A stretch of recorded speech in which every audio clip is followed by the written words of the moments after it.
What's up, everybody? Welcome into NBA DFS Live for Friday, August 7th. I'm your host, Ben Husser, joined by Justin Bales. Bales, we haven't done a lot of NBA stuff, so our schedules have been kind of crazy with this multi-sport grind, so we're going to go ahead and talk some NBA today. If you guys do have questions about baseball, we can kind of go over that at the end, but for now, basketball locks in about 40 minutes, so we're going to talk about that slate real quick. And then we're going to get out of here so we can go post our core plays for our subscribers. As always, shout out to our sponsor, Superdraft. I have a banner next to my head now if you're watching the stream. Superdraft.io, promo code KARMA gets you a $10 deposit bonus. I was looking at the basketball slate, obviously, before we got here, so there's some good value with the multipliers over there, so be sure to go ahead and check that out. We're going to dive into the slate. We're going to go position by position, starting at point guard. Bales, I think there's some big differences between the sites today, FanDuel and DraftKings. We'll start on DraftKings. DraftKings super aggressive with the Pelicans prices, which I think is good because we got this news that Zion Williamson is out.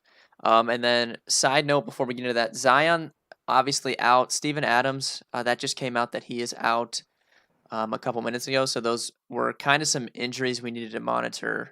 So I'm glad that the Thunder game was the first game, so we ended up getting that news, so we didn't have to deal with it. But DraftKings super aggressive with the Pelicans pricing, which I think is good. So I don't mind Drew in tournaments, but 9,300 is too steep for cash games, I think.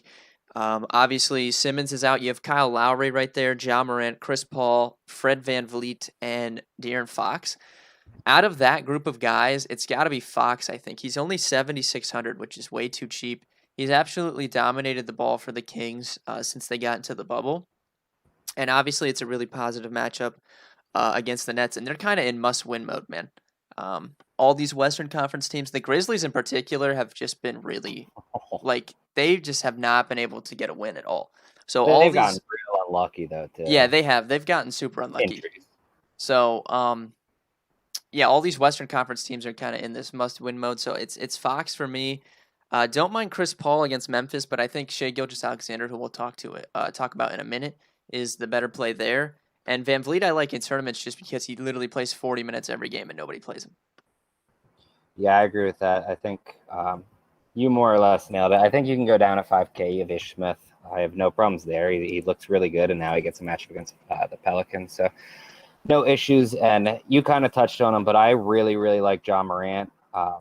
He just really dominates the ball. And now that they don't have Jaren Jackson, Justice Winslow, or Tyus Jones, I mean, he's playing like almost 40 minutes, and he's taking a lot more shots than what you kind of would expect from a guy that's more known as a facilitator. So I feel like he kind of is going overlooked because most people are just going to drop down to De'Aaron Fox, but Ja Morant makes a really, really good play today.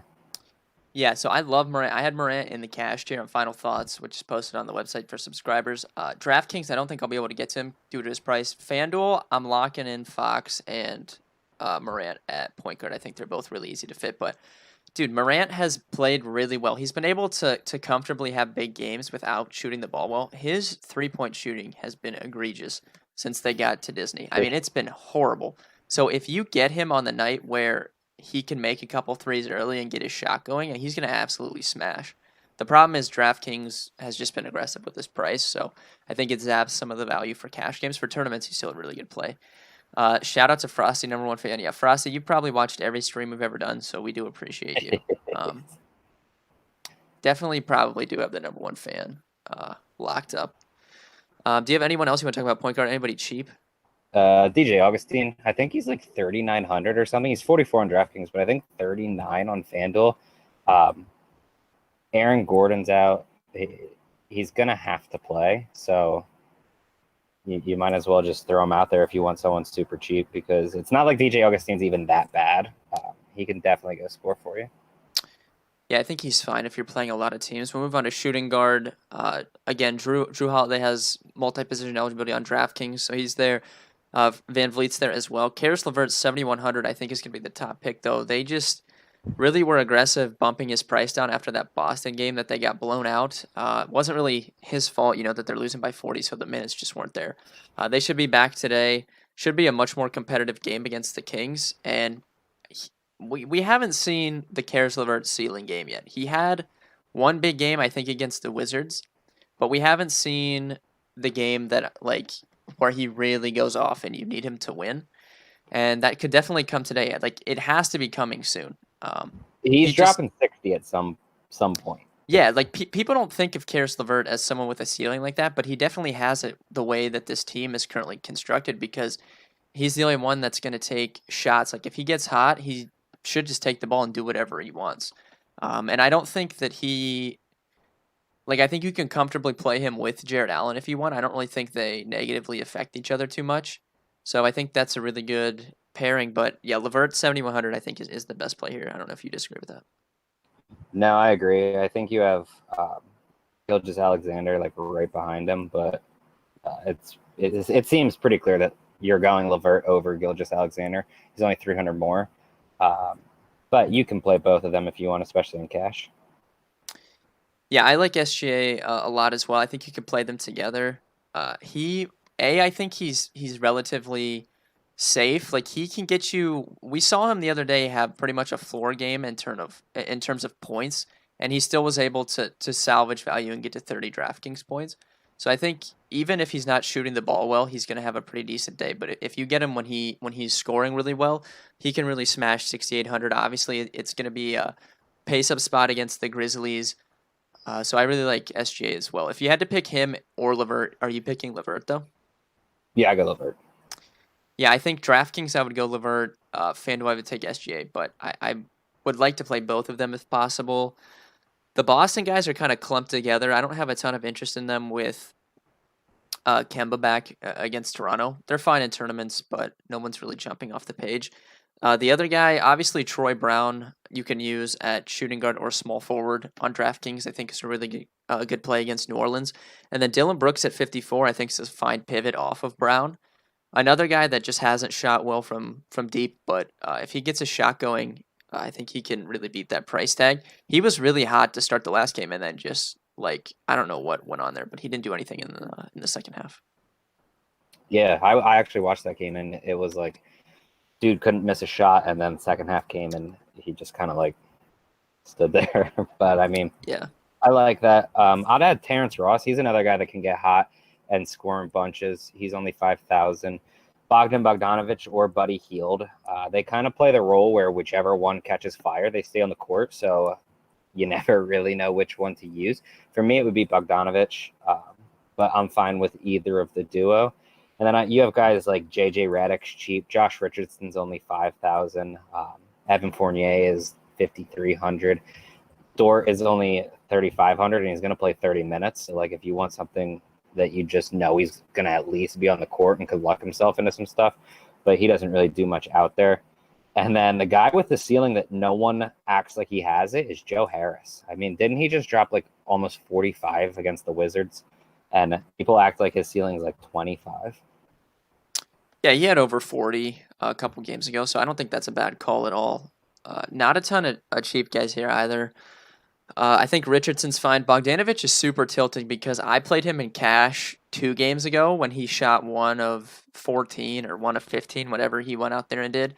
And then the next day, he's not on the slate and he just goes absolutely bananas and has almost 50 DraftKings points. So Yeah. that was the most tilting thing of all time, I think.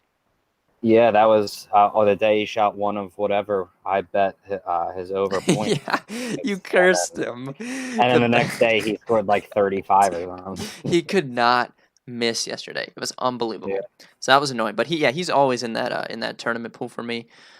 Small forward, not a ton going on here. Brandon Ingram, but again, they were really aggressive with this pricing. 8,400, I think, takes a lot of the value away. So Brandon Ingram, I think, is a fine play in tournaments with Zion out, but I don't think he's a must play in cash games. Tobias Harris, kind of the same situation, 8,300, but I mean, you're expecting Embiid to take the bulk of the extra leftovers after Simmons. Like, it seems like they really want Embiid to take over, kind of listening to what Brett Brown said. So I don't know if I really want to play Tobias Harris at 8,300. I don't think he's a bad play. Tatum at 79, I think, is going to end up having a good amount of ownership. The problem is if he gets too high owned, I'll have to look at updated ownership projections. But if he gets too high owned, I don't know if I really want to play him either. So I might be saving here. Troy Brown 5,500, I think, is my favorite play.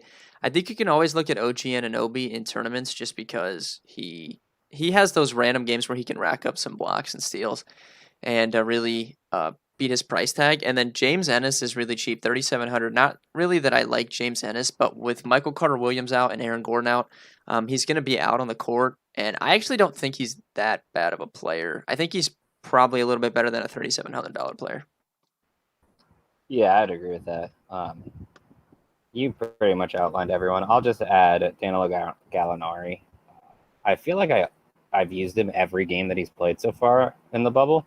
Um, but I don't know. He has so much scoring upside, and he can add multiple stats. And with Steven Adams out, I feel like his minutes are probably going to be slightly safer. He's kind of just on around. I think they've been in like the mid 20s, and when they start blowing teams out, he barely plays.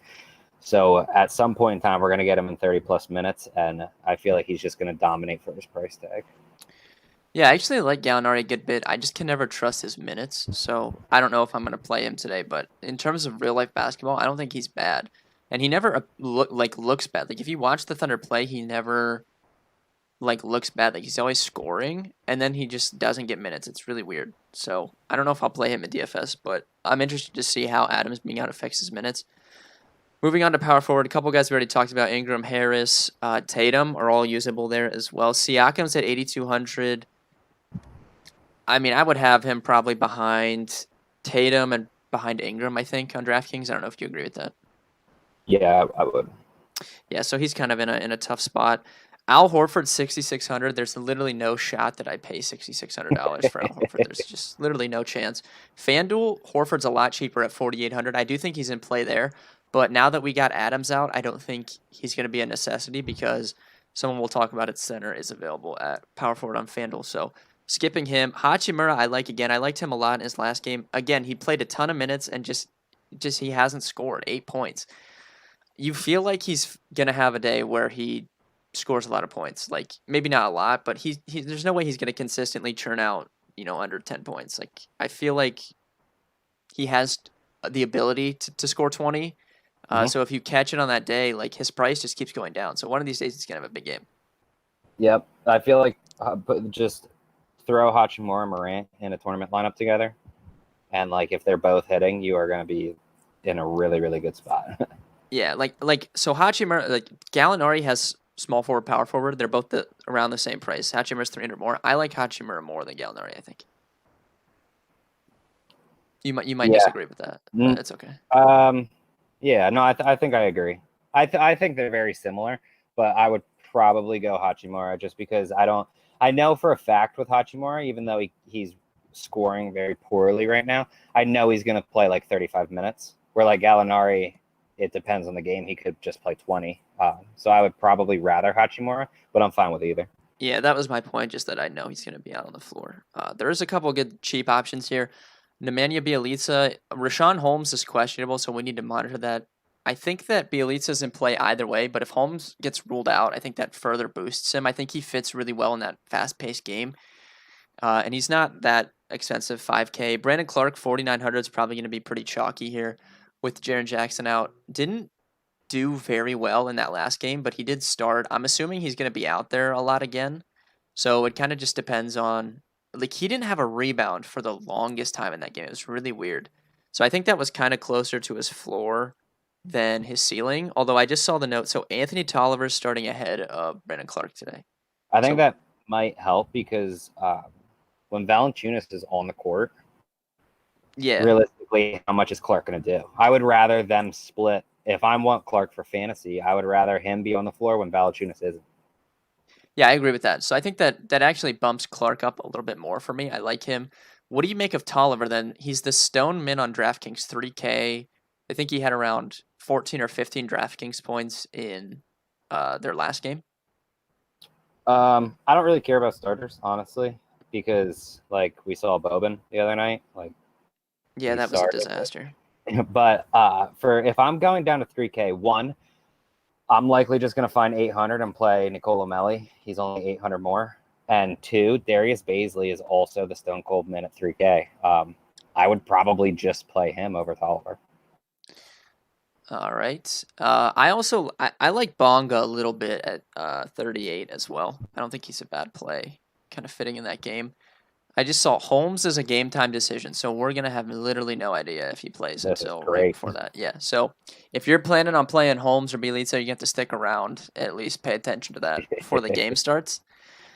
We'll finish up at center here. I think the big ones here on DK at least. You have Joel Embiid 10-5. You have Nikola Vucevic at 78, and then you have Jared Allen at 63. Now there are some other guys in that mid-tier price range, like Thomas Bryant 72 has been playing really well, but I don't know if I can really play Thomas Bryant at 7200 when Vooch is 600 more and Allen is like 900 less. Like why would you not just play Jared Allen? Yeah, no, I agree. Unless you want lower ownership, which, you know, you can always do that. Yeah, Joe Val at 73. The last time I looked, he was actually projecting for over 20% ownership as well. What is your take on Valanciunas? Dude, he's played 30 plus minutes in 2 straight, and it looks like he's just going to keep playing it with Jackson out. And uh, we know he can drop like 60. I don't really want to play chalk Valanciunas, but if I find out that he's projecting lower than what people think, I'll definitely play him in tournaments because it's not like Nerlens Noel is like this unstoppable defender. Like Valanciunas, I guarantee is going to score tonight. And Yeah. I at mean, you 73, you feel like he gets a bump up with Adams being out, right? Like you would that's, yeah, rather I face would think Noel so. than Adams for sure. Yeah. And if you look at his last game, he dropped 43 and he shot 8 of 17.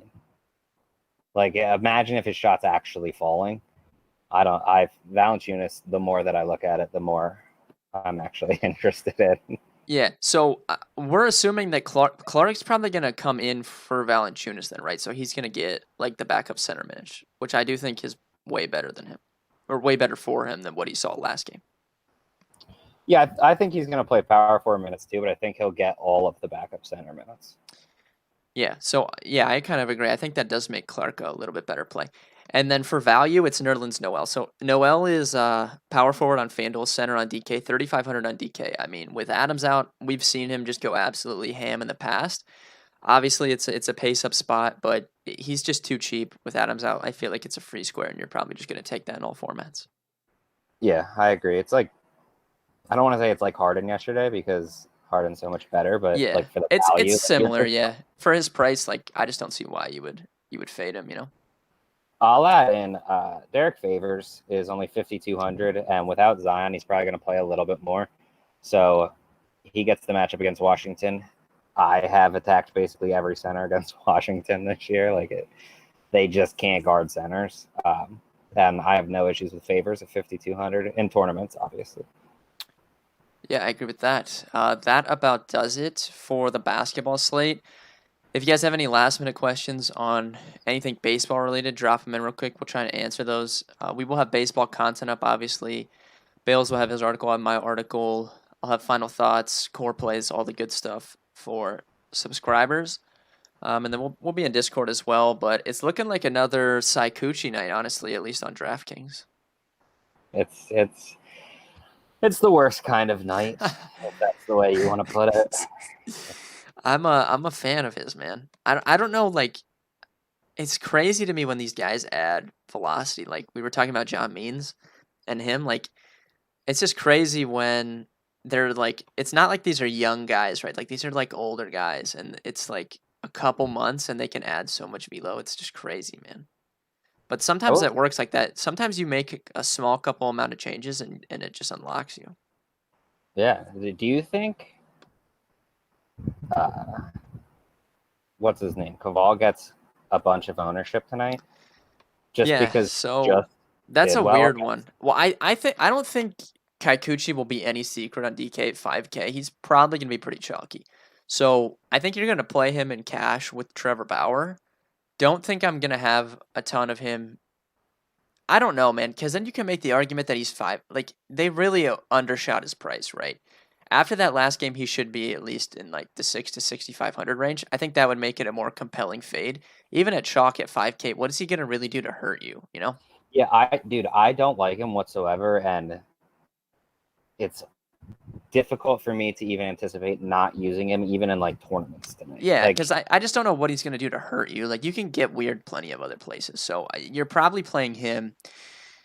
Bauer, I think's fine to fade in tournaments, but I don't know. Like, Bauer can obviously have a bad start. Every pitcher can have a bad start. But I really just like I'm fully bought into Bauer having his best year. So if you don't know, Bauer's a really big driveline baseball guy. He goes out there in the offseason, does a lot of work. And since he brought in basically the guy, one of the head guys at driveline, the Cincinnati Reds hired that guy to help their pitchers. So it kind of was just a fitting place for Bauer to be. So I'm completely buying in that he's going to have his best year ever. And I'm really not scared of this lineup. Like, there's a lot of strikeouts in that lineup. So I think if you're going to fade one of them in tournaments, it's probably Bauer just because he's expensive. I don't know if people are going to play Savell. I think people will play him on FanDuel where Bauer's over 11K.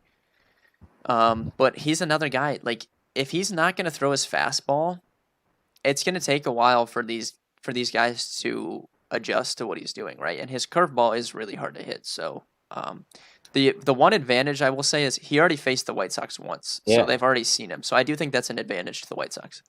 Not only that, but he faced the White Sox and he got in some bad trouble and just worked his way out of it. Like I think they had the bases loaded either 2 or 3 times that game. I don't know. One might have been against the Padna, but he looked good. Don't get me wrong, and he was really touching the corners. It was real frustrating because I bet on the White Sox, but he got really lucky at some points in that game. Yeah, so I mean I think he's fine for tournaments. I'm probably not going to have a ton of exposure to him, but I don't think he's a bad tournament play. I'm not going to play him over Bauer or anything like that. There's some interesting guys in the mid tier though, which we could talk about later. But thank you guys very much for watching. We'll be back on Monday with a baseball stream.